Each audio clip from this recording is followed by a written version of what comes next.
गंदा लव। एक लड़के को उस लड़की ने बस में सबके सामने खूब पीटा। आसपास के कुछ लोग उस लड़के को पिटता देखकर काफी हैरान थे और कुछ लोग इस बात से खुश थे कि ऐसे लड़के को उसकी गलती की सजा मिल रही है। भीड़ से एक औरत ने अपने साथ खड़ी औरत की तरफ देखा और गुस्से में कहा, गंदा खून, अरे ये मर्द जात पर धब्बा है। अरे लड़की है, कोई पब्लिक प्रॉपर्टी थोड़ी ना है कि जहाँ मन चाहा हाथ लगा दिया बस। उस दिन के बाद से वो लड़का जिसका नाम सौरभ था, वो अपना सर झुकाए ही हमेशा बस में चढ़ता था और वो लड़की जिसका नाम शिप्रा था उसे रोज देखती थी और गुस्से में लाल पीली हो जाती थी। वो दूर जाकर सीट पर बैठ जाता था। अपनी हरकत को लेकर सौरभ बहुत शर्मिंदा था, लेकिन शिप्रा को देखकर न जाने उसे क्या हो जाता था। मन ही मन वो हर बार शिप्रा को देखकर खुद से कहता था, बस एक बार तुम्हें सूंघ लूं, बस एक बार तुम्हारी गोरी गर्दन पर उस काले तिल को चूम लूं, बस एक बार। अपनी इन भावनाओं को बस के ब्रेक की तरह हर बार सौरभ रोकता, मगर हर बार ब्रेक के बाद एक नई स्पीड के साथ ये इच्छाएं उसके जहन में आती रहती। लेकिन कुछ दिनों बाद शिप्रा को लगने लगा था कि बेचारे को कुछ ज्यादा ही पिटवा दिया था, लेकिन सौरभ के दिमाग में तो बस वो काला तिल ही था। सौरभ ने महसूस किया कि शिप्रा उसे अब कुछ नर्म आंखों से देखने लगी है। उसे लगा कि ये बिल्कुल सही मौका है। उसने वहीं बस स्टॉप के पास से 5 रुपए का एक गुलाब खरीदा। बस में चढ़ते ही वो शिप्रा की ओर देखने लगता है। शिप्रा ने भी भांप लिया कि ये गुलाब उसी के लिए है। न जाने क्यों शिप्रा को लगा कि इस लड़के से अब बात करनी चाहिए। वो कुछ कहती उससे पहले ही सौरभ ने गुलाब आगे करते हुए कहा, सॉरी उस दिन के लिए, मुझे सच में वैसा नहीं करना चाहिए था।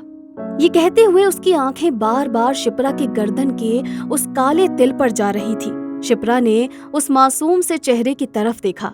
हो बेचारा कैसे नजरें झुकाकर बात कर रहा है, शायद इसे अपनी गलती का पछतावा है। ये सोचते हुए शिप्रा ने थोड़ा मुंह बनाया, मगर हल्की सी स्माइल के साथ गुलाब उसने ले लिया। इसके बाद सौरभ वहीं शिप्रा के बगल वाली सीट पर बैठ गया। अब सौरभ की बाह शिप्रा की बाह को छू रही थी। उसकी नरम बाहें छूते हुए सौरभ ने अपने आप को कोसते हुए मन ही मन कहा, अरे यार, मैं ये फुल शर्ट पहन के क्यों आया हूँ? इसके हाथ को छूने का इससे अच्छा मौका क्या हो सकता था? ओफो। अब दोनों का यूं ही बस में रोज जाना होने लगा। एक साथ दोनों अच्छे दोस्त बन गए, लेकिन सौरभ की इच्छाएं अब और बढ़ गई थी। उसे अब वो तिल सिर्फ चूमना नहीं, बल्कि उसे काट खाना था और अपने हाथों से शिप्रा की नाजुक कमर को नोचना भी था। हालांकि कई बार बस में बैठे बैठे उसकी कोहनी शिप्रा के कमर को छू पाती थी। अब तो सौरभ अपनी शर्ट की फुल स्लीव्स को मोड़कर ऊपर कर लेता था और अपनी नंगी कोहनी से उसकी कमर को महसूस करने की कोशिश करता था। एक दिन उसकी कोहनी कमर से थोड़ा ऊपर चली गई। शिप्रा तुरंत सहम गई। सौरभ को लगा कि अब फिर पिटाई होगी, लेकिन शिप्रा हंसते हुए खिड़की के बाहर देखने लगी। सौरभ कुछ समझ नहीं पाया। उसके पसीने छूटने लगे, लेकिन एक बार फिर उसने अपनी कोहनी से उसकी कमर को छुआ, फिर थोड़े दबाव के साथ छुआ। शिप्रा इस बार भी बस के बाहर देख रही थी। फिर शिप्रा का स्टॉप आ गया। शिप्रा खिड़की के साइड बैठी थी। हर बार जब उसे उतरना होता था तो सौरभ उठकर बाहर निकल जाता था, लेकिन इस बार शिप्रा ने कहा, अरे नहीं, मैं चली जाऊंगी, तुम तकलीफ मत करो। ये कहकर वो अपने बैग को अपने सीने पर लगा कर उठी। लड़के ने अपने पैरों को थोड़ा साइड किया। शिप्रा के सूट के गले का डिजाइन सिर्फ आगे से नहीं बल्कि पीछे से भी बहुत ही सुंदर था। ये सौरभ को आज पता चला था। शिप्रा बैग संभालते हुए वहां से निकली और बस से उतरकर उसने सौरभ को बाय भी कहा। पहले तिल और अब शिप्रा के हर उभरते अंग सौरभ के जहन में घूमने लगे थे। न काम में उसका मन लगता और न ही किसी और चीज में। लगता था कि कब सुबह हो और कब वो फिर से बस में चढ़े। दूसरे दिन शिप्रा फिर उसका इंतजार कर रही थी। सौरभ अपने घर पर छाता भूल गया था, जिसकी वजह से वो लेट हो गया था। भीगते हुए वो बस में चढ़ा और हमेशा की तरह शिप्रा के बगल में जाकर बैठ गया। शिप्रा ने उसे पूरी तरह भीगा हुआ देखकर हंसते हुए कहा, अरे तुम तो पूरी तरह भीग गए, अपने बाल तो पोंछ लो। ऐसा कहते हुए उसने अपना दुपट्टा उसके सर पर रखा और अपने हाथ से उसके बालों को पोंछने लगी। सौरभ कद में शिप्रा से कुछ लंबा था, इसीलिए शिप्रा को जरा तन कर ऊंचा उठकर उसके सिर तक पहुंचना पड़ा। सर पर दुपट्टा और सौरभ की आंखें शिप्रा की सांस लेती ऊपर नीचे होती हुई छाती पर पड़ती है। सर पोंछने के बाद शिप्रा ने कहा, अरे तुम्हारी तो पैंट भी काफी गीली हो चुकी है, तुम्हें कहीं चेंज कर लेना चाहिए। इतना सुनते ही सौरभ ने पूरा फिल्मी सीन सोच लिया। होटल, कमरा, भीगा हुआ वो और शिप्रा, उसकी कमर, उसकी पीठ और उसका गर्दन वाला तिल। लेकिन बस का एक जोरदार ब्रेक लगा और शिप्रा ने कहा, मेरा स्टॉप आ गया। ये कहकर शिप्रा वहां से चली जाती है। अगले दिन फिर वही बस स्टॉप, वही सफर, पर इस बार हुआ कुछ ऐसा जो सौरभ ने कभी नहीं सोचा था। दोनों बात कर ही रहे थे और शिप्रा ने बातों ही बातों में हंसते हुए कई बार सौरभ के कंधे पर हाथ रखा। ऐसा 4 से 5 बार करने के बाद उसने एकदम से बाहर देखना शुरू कर दिया। सौरभ ने वहीं अपनी कोहनी से उसके कमर को छूना शुरू किया। शिप्रा ने पलटकर सौरभ को देखा और उसका हाथ पकड़ लिया। हाथ पकड़ते ही सौरभ के तन बदन में जैसे करंट दौड़ पड़ा हो। सौरभ अब शिप्रा के मुलायम हाथों को कसकर दबा रहा था और शिप्रा बस मुस्कुराते हुए खिड़की के बाहर देख रही थी। आसपास के लोग अपनी अपनी बातचीत में व्यस्त थे। स्टॉप भी आ जा रहे थे। शिप्रा ने थोड़ी देर बाद सौरभ का हाथ अपनी गोद में रखे बैग के नीचे रख दिया। सौरभ अब मानो होश खो चुका था। वो शिप्रा के इतने करीब आ सकता है, ऐसा उसने कभी सोचा तक नहीं था। शिप्रा की सांसें फूलने लगी थी। अचानक शिप्रा ने महसूस किया कि वो 3 या 4 स्टॉप आगे आ चुकी थी। उसने अपनी सांसें संभाली और सौरभ की तरफ देखते हुए कहा, मुझे जाना होगा, मुझे लगता है कि मैं आगे आ गई हूँ।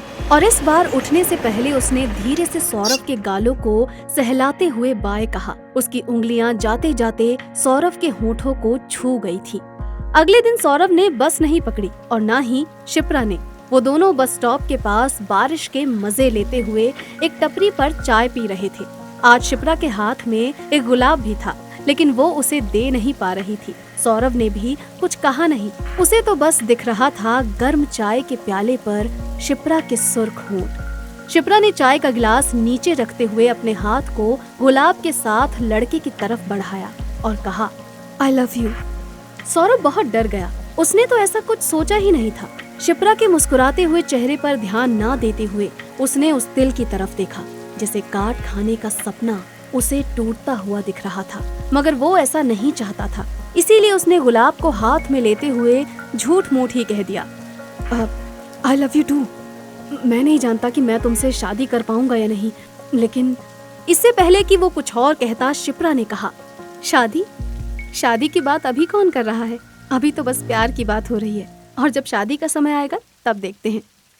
उस दिन दोनों ही काम पर नहीं गए, बल्कि उन्होंने टैक्सी लेकर पूरे शहर का चक्कर लगाया। इस दौरान उन्होंने 4 से 5 टैक्सी बदली और हर टैक्सी में सौरभ का हाथ शिप्रा के बदन पर सांप की तरह लौट रहा था। एक टैक्सी जब एक सुनसान जगह से गुजरी तो दोनों ने इसका फायदा उठाकर एक दूसरे को खूब किस किया। शाम हो गई और दिन की आखिरी टैक्सी में आखिरी किस करते हुए सौरभ ने बीच बीच में सांस लेते हुए उससे कहा, कल होटल चलें, काम नहीं है कुछ और करने का मन भी नहीं है। शिप्रा ने शर्माते हुए लेकिन फिर एकदम से आंखें झुकाते हुए कहा, हाँ ठीक है, कल मिलते हैं। उस रात सौरभ ने शिप्रा को एक ड्रेस भेजा और कहा, शिप्रा मैं पहले ही चेक इन कर लूंगा, तुम नीचे आकर मुझे कॉल करना। शिप्रा अगले दिन अपने हर अंग को निखार रही थी। पिंक सूट पहनकर वो समय पर होटल पहुंच गई थी।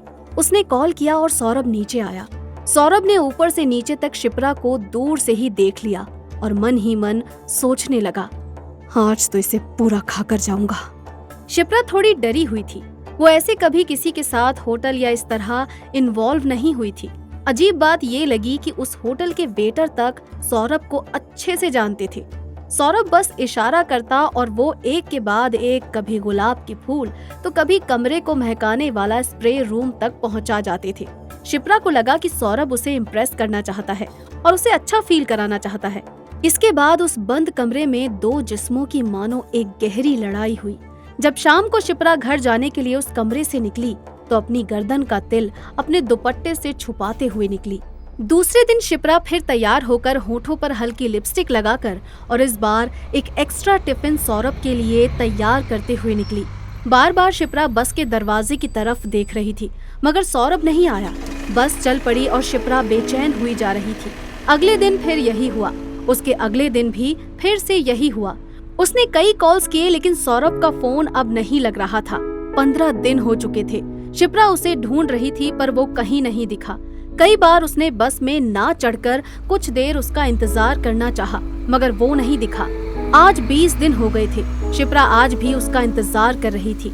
होटल में गुजारे वो पल वो बार बार याद कर रही थी।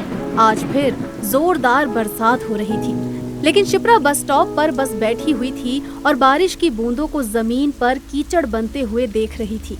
1 फिर 2 और फिर 4 घंटे बीत चुके थे। वो बस स्टॉप से हिली तक नहीं थी। अचानक से थोड़ी दूर पर कुछ शोर हो रहा था। शिप्रा को इस शोर की आवाज तो आ रही थी, मगर वहाँ देखने जाने का उसका मन नहीं था। वो ये सोच रही थी कि आखिर कहाँ चला गया उसका प्यार। शोर की आवाज और तेज हो गई। मारो साले को, बहुत शायाना बनता है ये, मारो इसको।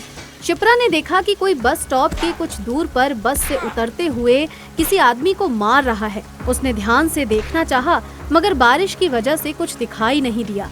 एक औरत उस भीड़ से भागते हुए बस स्टॉप पर बारिश से बचने के लिए आई और बड़बड़ाते हुए उसने शिप्रा को देखा और कहा, अरे पता नहीं कैसे लोग हैं आजकल के, कोई जगह सुरक्षित नहीं है महिलाओं के लिए। शिप्रा ने उस औरत से पूछा, ऐसा क्यों कह रहे हैं आप? क्या हुआ है वहाँ? कैसा शोर है? शिप्रा का जवाब देते हुए उस औरत ने बताया, अरे एक लड़का है, किसी लड़की को बड़ी गंदी तरीके से उसके पीछे छू रहा था। अरे काफी समय से वो लड़की चुपचाप बैठी हुई थी, लेकिन जब उसने जोर से दबा दिया पीछे से, तब उसने उसकी धुलाई की और करवाई भी। ये बात सुन के शिप्रा के मन में एक अजीब सा ख्याल आया और फिर वो बारिश में भीगते हुए भागकर उस बस के पास पहुंची जहां अब तक पुलिस आ चुकी थी। शिप्रा ने उस भीड़ के बीचों बीच उस लड़के को देखा। बारिश में आज भी उसके बाल बहुत भीगे हुए थे। शिप्रा ने उस लड़के को गौर से देखा और उसने पाया कि वही सौरभ था। पुलिस ने उसका जबरदस्ती हाथ पकड़ा हुआ था। लोग चिल्ला रहे थे और सौरभ भी। अचानक सौरभ की आवाज बंद हो गई। आसपास का शोर उससे पूछ रहा था, बोल साले, अब क्यों चुप हो गया? कुछ दिन पहले भी ऐसे ही मार खाकर आया था ना तू, बोल। सौरभ ने शायद पहली बार शिप्रा की आंखें देखी थी। शिप्रा उसकी तरफ बढ़ी और सौरभ के गालों पर जोरदार चांटा लगाकर पुलिस की तरफ देखकर बोली, गंदा खून, ये मर्द जात पर धब्बा है।